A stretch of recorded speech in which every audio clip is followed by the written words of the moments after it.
Boy howdy, thank goodness John McCain fake suspended his campaign last week to get this economic rescue plan sold to his Republican colleagues in Congress. Can you blame him and his campaign surrogates for crowing just a little about the big rescue plan he brokered selflessly instead of campaigning?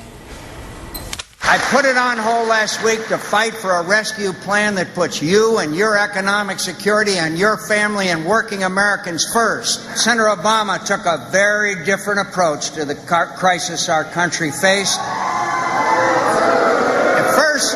At first, he didn't want to get involved, and then he was monitoring the situation.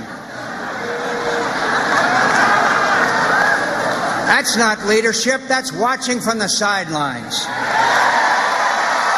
This bill would not have been agreed to had it not been for John McCain. What Senator McCain was able to do was to help bring all of the parties to the table, including the House Republicans whose votes were needed to pass this. And just how was it that John McCain exerted his unparalleled crisis leadership skills while Barack Obama did every bad thing a person could do in such a situation? John didn't phone this one in. He came and actually did something. You can't phone something like this in. Thank God John came back. McCain returned to Washington Thursday and had a few meetings, including one with President Bush and Barack Obama at the White House. That's not phoning it in. Literally, he was there in person, although he is reported to have sat silently through almost all of that White House meeting.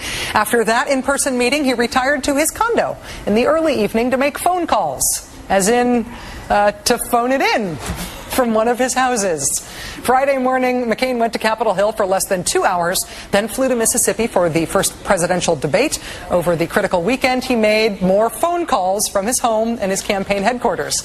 Asked why he wasn't making the trip to Capitol Hill, McCain's senior advisor Mark Salter said, quote, "Because he can effectively do what he needs to do by phone." Okay, 2 points here. First, if you're going to phone it in, literally, make sure your top surrogates don't brag that you're not phoning it in. Second, if you crow before you've really achieved anything and then it all goes horribly, horribly wrong, you're going to wind up eating crow.